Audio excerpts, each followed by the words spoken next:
Welcome to Bryer's Music Showcase. I'm Bryer and welcome back to another video. And we are back once again for episode 4 of my CD collection series.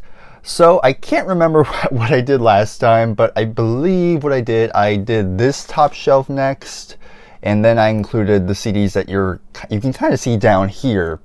But I feel like prolonging this series, so I'm going to just do this shelf today, and then next time we'll cover the CDs that are down here. So that's pretty much what I'm going to be doing. So this should be a shorter episode, but you know, gotta have some short episodes now and then. So we're going to go from H and then it ends out somewhere in the J's. So let's get started. So starting over here, so we're still in Heart because that's where we left off. So the first one for today is going to be this album called Dog and Butterfly. Really good album. You got Straight On. Straight On is probably my favorite song on here, but then you have the title track, which is this beautiful, beautiful ballad. Then we have some 80s Heart. I do like some 80s Heart. We have the self-titled album. I mean, you got songs like What About Love, Never, These Dreams, which Nancy sings, which is great. Yeah, I dig 80s Heart. I know some people aren't, but I love it. Next up we have Bad Animals. This one has Alone on it. Great power ballad. There's The Girl, another Nancy song, which is great. The title track rocks out. Yeah, lovely. And that's pretty much all the Heart I have. Next up we have this album by this particular band. This is a band called Hiroshima. This is their album called East. Kind of an 80s jazz type of album. It uses a lot of keyboards, a lot of synths. I listened to it. It's okay. Didn't really blow me away, but it's alright. It's okay. Alright, so next up we're going to go to the Hollies. Shout out to Nick, who is a huge Hollies fan. So the first one I'm going to show is Evolution. This is pretty much their more psychedelic album. Very good. Really enjoyed it. Then I have Butterfly, which is actually, again, shout out to Nick because he actually got this for me. He ordered it, and yeah, very nice of him to send it to me. As well, he sent this one right here, Distant Light, which of course has probably the big hit, which is Long Cool Woman in a Black Dress. Very good album.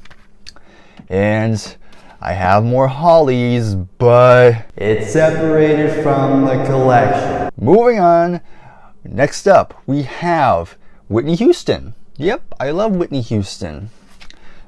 I mean, I've always liked her voice. So I have her first album, which is just called Whitney Houston. I mean, this one has songs like You Give Good Love. Let's see what else. How Will I Know is great. Greatest Love of all. Yeah, very solid debut. Next, we have probably my favorite of her albums. We have this one's just called Whitney. This is her second album. I mean, you have Wanna Dance with Somebody, Just the Lonely, Talking Again. Then we almost started all, So Emotional, Where You Are. You're Still My Man, Where Do Broken Hearts Go? And the last song, which is called I Know Him So Well, is actually a duet with her grandmother, which is kind of nice. Because I know I mean, the Houston family is kind of a big deal in the music industry, because I think her grandma's Chrissy, her name's Chrissy Houston. So yeah, pretty big family. Then the last Whitney Houston album I have is My Love Is Your Love. Another solid album. Alright, here's my only Huey Lewis and the News album. This is Sports. It's a pretty big album for them. We have some Humble Pie. We have Rock On, the last studio album with Peter Frampton before he would go solo. But the last album to actually feature him was their live album, Performance Rockin' the Fillmore. Alright, so we're done with H, so now we're going to go to the I's. So first up, we have Billy Idol with Rebel Yell. It's the only Billy Idol I have, and I probably should have fixed this because there's still a giant crack in it, but haven't found the time. Let's go back to some black metal. This is probably my favorite black metal album in my collection as of right now. Let me start again. This band's called Immortal, and this is the album called At the Heart of Winter. Flip it over, you get that pretty gnarly picture of a couple of the members there. Gotta love the black metal aesthetic, am I right? Alright, next, Iron Butterfly. Probably the only one I have, which is called In Legata de Vida, of course, known for the title track. Very solid. The title track's very good, but the rest of the album is kind of hit or miss for me. Alright, now we get to the real good stuff. Of course, we have some Iron Maiden, probably my favorite metal band ever. So I don't have everything by them, but hopefully at some point we'll do. I'll even probably get those Blaze Bayley albums at some point. Okay, first up we have the debut. Of course, these first two albums had Paul Di'Anno on lead vocals, and this is the last one he did, which is Killers, which is a killer album. Now here we have the first album with Bruce Dickinson on lead vocals. Here we have Number of the Beast, terrific album. Then we have Peace of Mind. And then probably my favorite Iron Maiden album, we have Power Slave. Somewhere in Time.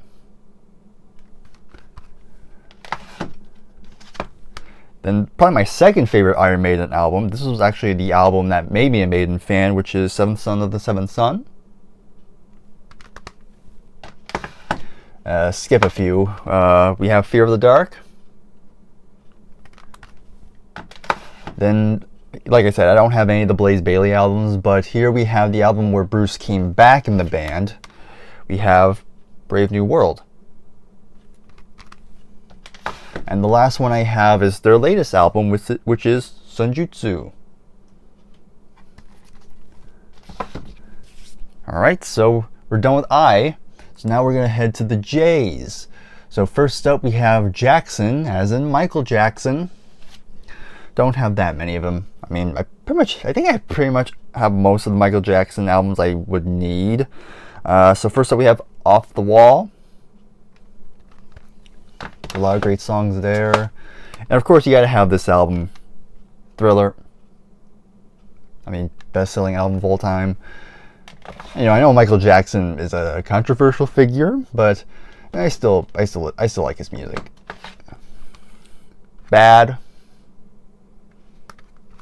The album's not bad, by the way. Then we have Dangerous. Alright, so that's all the Michael Jackson I have. Now we get to the Jam. I only have one. This one's called All Mod Cons.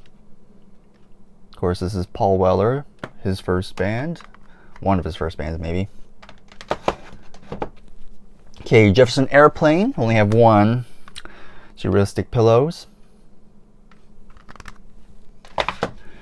Jethro Tull. We have Aqualung. Then we have Thick as a Brick, which I do own a vinyl copy on. One thing I should notice about the booklet, if I take it out, I don't know if it comes across on camera, but it's actually a much different material for this one. Definitely has a more, I don't know, smooth feel, almost like they laminated all the pages. But yeah, just a little side note.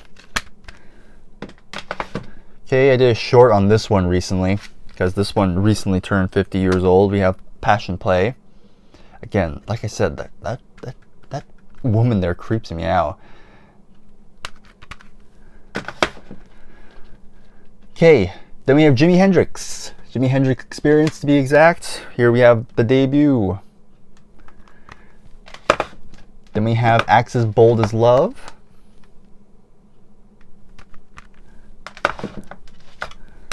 Then we have, are you not experienced? Electric Ladyland.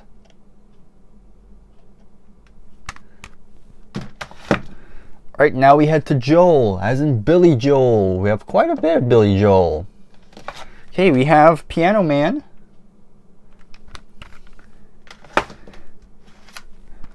We have Turnstiles. Very good album. Very surprised. I didn't know any of the songs on here, to be honest, before buying this one. But, you know, I did that live stream with Garrett and Nick, ranking Billy's catalog. And yeah, this was a really good one. But of course, my absolute favorite Billy Joel album is The Stranger. Of course, I have this on vinyl as well. Okay, we have 52nd Street.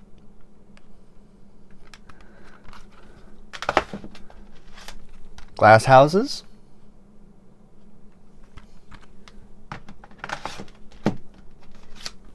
The Nylon Curtain.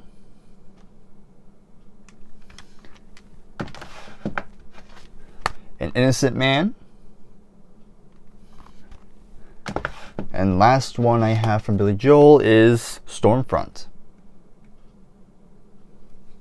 One of his weaker albums. Okay, then we head to some John, as in Elton John.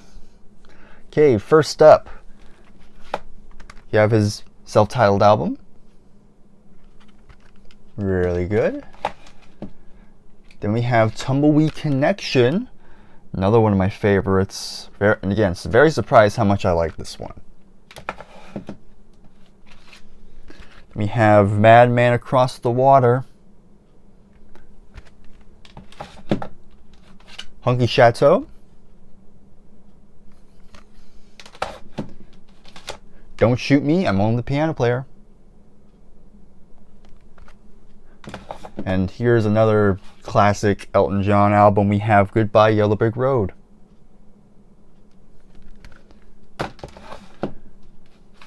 Here we have Caribou.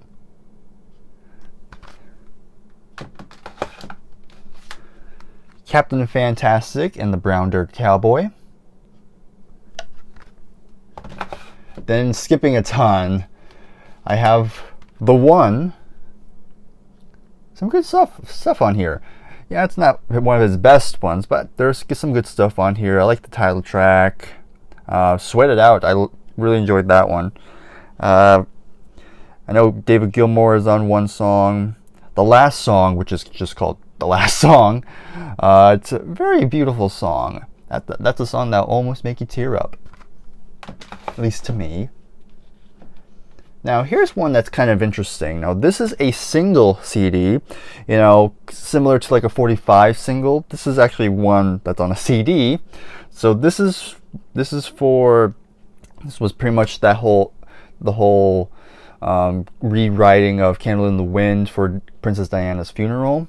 So yeah, this only has 2 songs. Of course, you have the 1997 version of Candle in the Wind, but you also have the song Something About the Way You Look Tonight. Yeah, I found it at a thrift store. Might as well get it.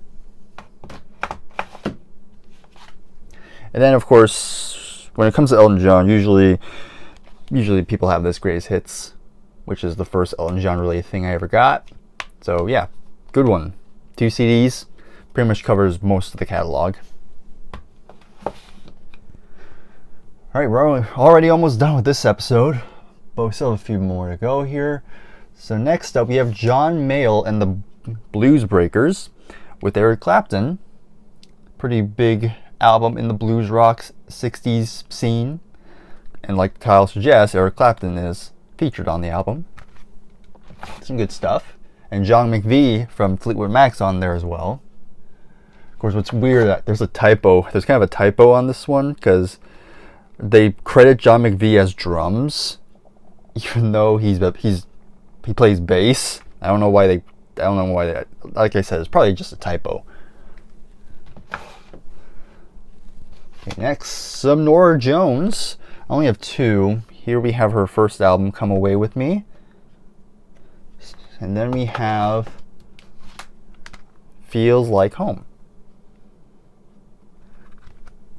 Very strong stuff. Not one of my favorites, but some solid stuff. Janis Joplin with Pearl.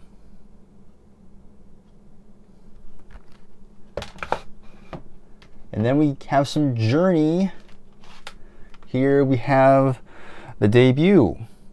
So this is a different Journey. It's not, there's no Steve Perry on here yet. It's still Greg Rowley and Neil Schon they just came out of Santana and they formed the band. And so if you listen to the first 3 albums, it's not like your typical like arena or that sort of commercial sounding. This one's very much a jazz fusion album, and they do a really good job. Neil Schon's guitar kind of shines a lot more here. And, you know, Greg Rowley, he's no Steve Perry, but he's solid throughout. There's some great musicianship on here, and I think people should give it a listen. You know, some good stuff.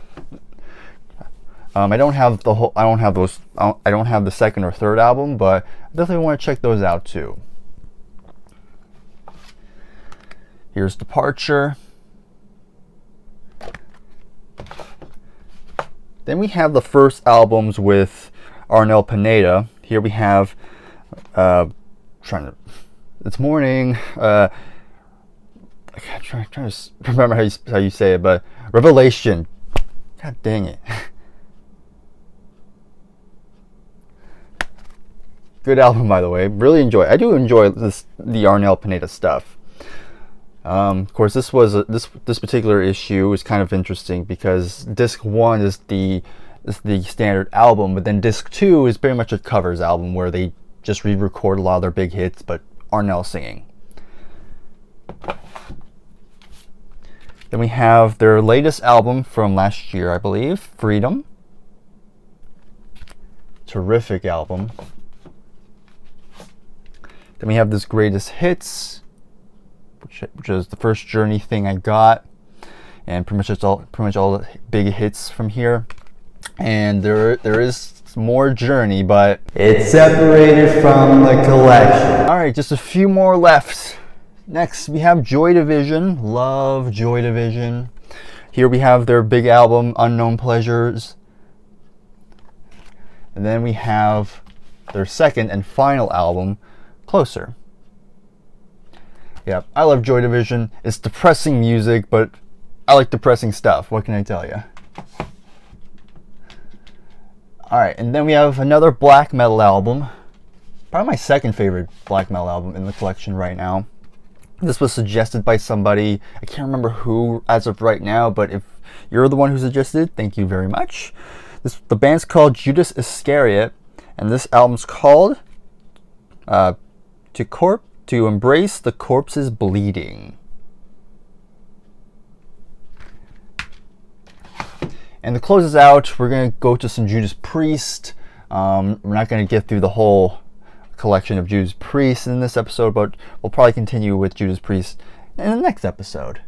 So first up, we have their debut, which is called Rockarola. Decent starts, but of course they're still trying to find their sound. But then when they get to the second album, that's where Judas Priest becomes the Judas Priest we know and love. That, of course, is Sad Wings of Destiny from 1976, I believe. Sin After Sin. Great album. It's heavy, much heavier. And to close out, we have one of my favorite Judas Priest albums, and that is Stained Class.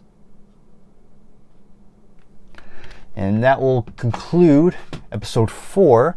So stay tuned for episode 5, where that will probably be a much longer episode. But this is a nice little kind of a breather, or yeah, kind of a breather episode if you want to put it that way. So thank you very much for watching this. If you enjoyed this, then please give this video a like. Subscribe if you're new. You know the drill. Hit the bell. Why not? While you're at it. But until then, I'll see you in the next video. Take care and goodbye for now.